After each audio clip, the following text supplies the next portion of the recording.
Collis are returning to the airwaves.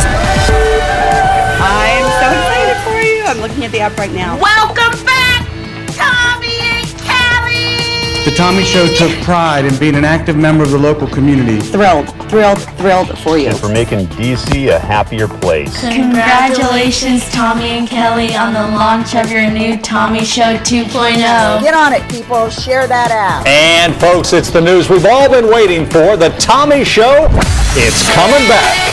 Live from DC, it's The Tommy Show. Broadcasting around the Beltway and beyond. Real fun DC.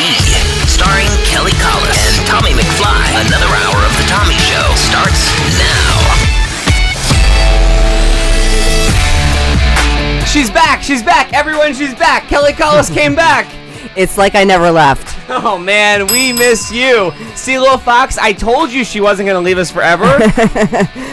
Yeah, you did. Poor little Fox was like, Kelly's gone forever. And I'm like, no, we're in her house. She'll be back at some point. It's the craziest thing. So we did bounce around, kind of did a very Americana trip the last week or so. But we went to go visit my husband's family up in Buffalo, and we had just landed, and we flew up there, and a friend picked us up at the airport, and we're getting gas. I'm in Buffalo, New York, and the car in front of us has a Nats plate. Huh. Okay, well, everyone in Buffalo is so friendly. Why don't I go over and say, like, go Nats? What are the odds? And I say, go Nats. Like, oh my goodness, you're Kelly. Seriously? Yes, he's part of our Tommy Show family, has been with our family for a long time. He actually attended one of our Nats games in Buffalo. What are the odds that we both were stopped at the gas station, both Nats fans, both knew each other from D.C.? Are you sure he wasn't following you? No, he wasn't following. They actually drove up. His wife is from, her family's from Buffalo. That's incredible. Yeah, so I everywhere I go, you know? It happens. We're growing every single where. That's awesome. Yeah, they're really cool. Did you mention, like, hey, isn't it great you can listen in Buffalo versus being tied to a radio tower? I didn't mention that, but Like a caveman? I know that he does listen to us on the app. That is awesome. Yes, him and his wife. Yeah. So, very, very fun. I love it. Feels good to be back. We are so happy that you are back, Kelly. Also, because we broadcast from your home, so I felt like an extra level of undue stress last week because it was like not only keep the things of the show going and keep that happening, but it was also like don't burn down Kelly's house.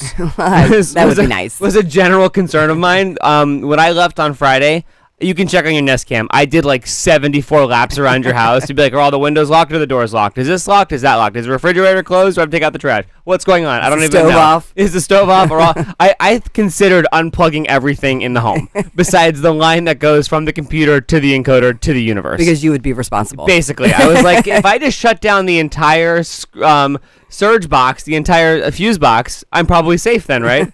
But then I was like, what if it overheats and like the paint melts off the walls? I was very concerned about everything in life. Thank you for taking good care of the home. Anytime. Anytime. All right, should we get into some good stuff? Let's do it. Okay. This is trending. This is a local story here in D.C., and I'm just, like, amazed by this. So this guy who apparently, he's from Bristow, goes fishing on the Potomac right by the Key Bridge every other weekend with his son. So this guy's been doing this for a long time.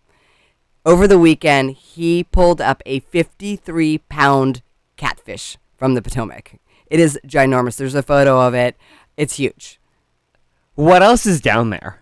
Right. Well, then apparently the same day he caught a 40-pound catfish, which, just to give a point of reference, that's pretty large. Yeah. But also that goes to the health and the wellness of our Potomac River. Okay, so if we're flourishing catfish like this, are we though? And if there's a catfish expert in the house, you can use the call us live button, or if you can use the open mic button, because aren't catfish like bottom feeders that eat terrible things? Yes, I think, but I do believe he released it. It's a catch and release. I don't think you're going to eat that thing. I don't know, but what I'm wondering is if they're eating terrible things and they're 50 pounds, theoretically, it's like a smorgasbord for them under there. Well, it seems to be working out for that fish. Wow.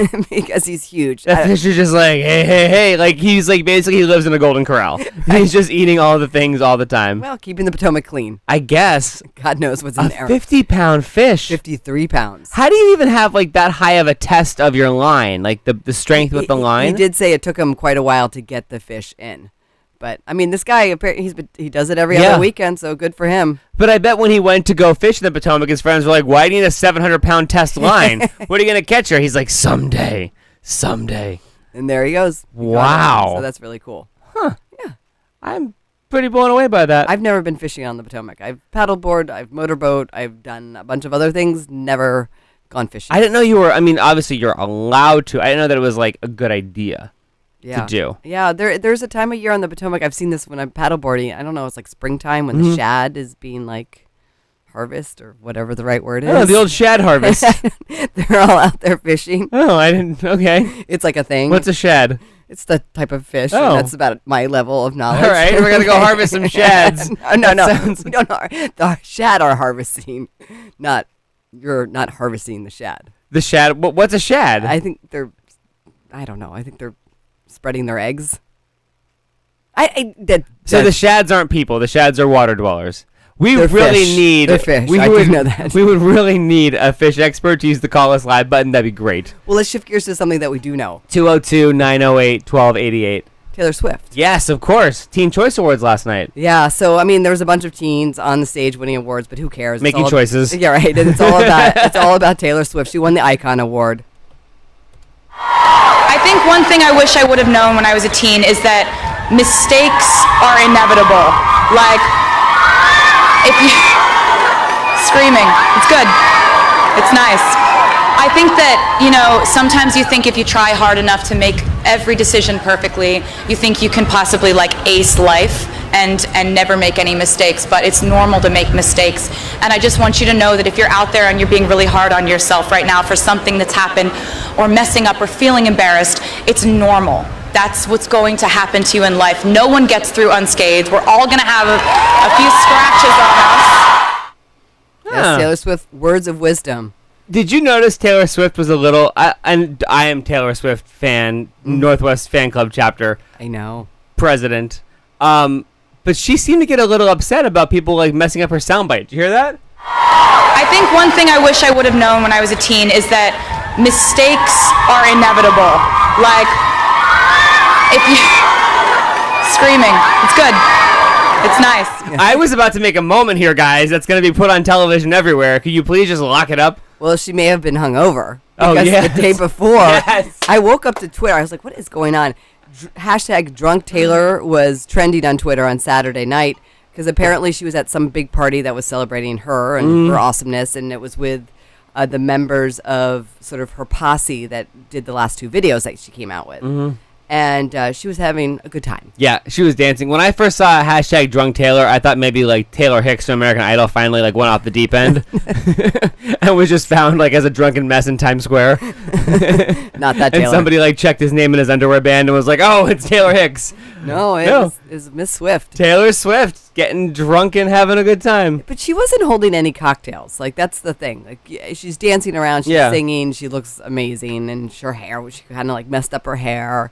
But I didn't see her holding any drinks. And I feel like she needs to be responsible. Because everyone was Yeah. taking Instagrams of her, and I didn't see her boyfriend. Like, it wasn't like she was like making out in the corner with her boyfriend. Maybe she just like does shots, so it's a quickie. Like she's Oh. not like nursing like a Tom Collins. She's just like Well, she does say she does shots of Patron, right? There in you that go. song. Mhm. You gotta calm down. Which is now my husband's ringtone. Story for another time. when he calls you. Oh, on vacation. That's what the children and I came up with. So when That's your a story husband for another dials, time. but I just want to be sure. So when your husband dials you, it plays the ring back tone as you need to calm down. Yes. That's so good. It used to be Zara Bareilles, I choose you, but we've been married for 4 years, so there you go. Do we need to have a little conversation with a therapist about that? And we had a family meeting. It's all good. Okay, perfect. Hey, Simone Biles again is just top of the world, top of the game. Her 6th time. Yes, she did a historic triple-double off the beam. It's amazing. Which I saw the clip this morning. I'm like, okay, you're just amazing. The thing is that she's 22, and and being a gymnast, that's old. I guess, yeah. You think these young girls that are 13, 14, 15 that are coming up, she's 22. Wow. Yeah, and she's still like nailing it. She's the coolest. When she was in town with Responsibility.org a few years ago for the Take Your Kids to Work Day that we hosted, I got to ride with her because she was when she was on Dancing with the Stars. She and her dancing partner went to an Arlington school and did a big pep rally for like responsible choices. And then I got to interview her, but we rode in a lift together from the school in Arlington to the Capitol. And so we spent like 30 minutes in the back of the car, and we interviewed for like 10, but she was just the nicest. And even after the interview was over, she just kept talking. Like, we just had a great conversation. Oh. She's wonderful. She's little but mighty, man. She's a little thing. Total Mighty Mouse. Like, Yeah. she's like 4 something, and she's just like a powerhouse. Yeah. That's awesome. It's really cool. And it's hard to believe that the Olympics are a year from now. Right? Yeah, so we'll be seeing more and more of her. Of course, I'm sure she's going to be there. I don't know what it takes to like get to the final thing, because I'm sure there's a couple more championships that she needs to win. They draw them out of a hat. And is that how it works? That's how it works. Yeah, I didn't know if you knew that. And lastly, I got to give a shout out to my Nats, because we are like in the final 6-week countdown to the end of the season. Mhm. They beat the Mets yesterday. Thank goodness to Robles, who kind of came in and got a home run and did his thing. But my boy, my favorite, 22, Soto, twisted his ankle. So Come on. I know. Well, I know it's not good with Zimmerman out and Scherzer's still out. Now to have Soto, but it's going to be exciting. They come back today. They're back in DC today. Okay, so thank you for talking Nats, because Lil Fox and I know. we didn't really wasn't too sportsy around here. That's fine. We were talking about Wayne Rooney possibly leaving DC, and that was about as far as it went. Well, that was a big story too. I know It was a big story, and it happened, and I was like, we can do this, Lil Fox. We can handle sports things. Let's do it. Just read the headline, Tommy. Basically, and then, that's how it went. And I'm going into the clubhouse today with the Nats, hopefully get some interviews. Awesome. Yeah, see how they're doing. So, but was Soto twisting his ankle? Was it like we sprained our ankle in gym class, or it was like... We don't know. I mean, he was able to kind of walk off the field. It wasn't... Okay. But it's day by day. They're going to treat him, just get better, because the next several weeks we're still in that wild card hunt. So the Nats could still be in the playoffs. Wild card, yes. Okay. Which is just one game. Right. Which I'm not. If they do go to the wild card, by the way, I'm going to be hunkered down in the basement, not watching it, because I just can't. Okay, well, you can come to the studio and just kind of close all the doors and windows and just hold still and be like, oh, I hope this goes well. I don't want to know. I hope this goes well. I'll be at the game because I'm a giant joiner, and I'll buy a standing room ticket, and I'll be like, there's a game going on too, isn't there? I appreciate the one and done, one chance with the game, because when there's, in the playoffs before, when there's best of 78 series, you're like, okay, well, great, we lost one, we're down one, we lost one. It's a week of just... stress. Right. This is just one and done. Right. It is what it is. Mm-hmm. We're out. Yeah. Or we're in. I can't handle that. I like the 7-game series. I'll take that any day. All right. Well, this is where we differ. Also, Kelly, we announced, I know you saw this on social and everything we talked, but we announced the teacher tour on Wednesday, and the response has been incredible. We are collecting entries. We need you to let us know what Virginia schools we should go visit with Georgetown Cupcakes for the entire staff.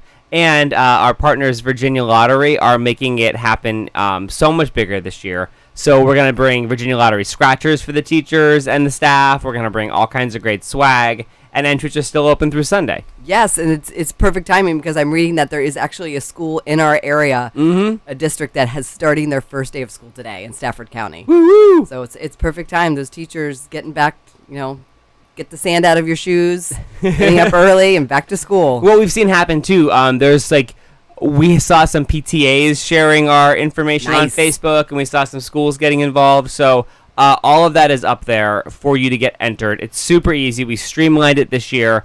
TommyShow.com/teachers. You can send it to your friends. You can text the link really easily. You can post it on Facebook, whatever. Entries are closing on the 18th, which is Sunday at noon. So get your entries in, and we are so excited to hit the road and go bring Georgetown Cupcakes to all the teachers, thanks to Virginia Lottery, who've been helping out Virginia schools since forever. I have to say, the first day back, we're going to do Campy Kelly later today, right? Oh, that's right, yes. Where you guys are a little out of practice. Yeah, we played best of Can't Be Kelly's. Nice. Because there was no Kelly with which to beat. I see. So therefore, we were just like, well, what do we do? And so, we're going to play Can't Beat Kelly for the first time in a week. Are you feeling rusty? Are you ready? No, I'm ready to go. All right, if you want to play Can't Beat Kelly, give us a call this morning on the Call Us Live button. It's 7:15 now Eastern, 202-908-1288. We want to hear you. Give us a call. We'll get you signed up and get you in, and then we can call you back at 7:30 to play. 202-908-1288. It's going to be a great day, peeps. We go to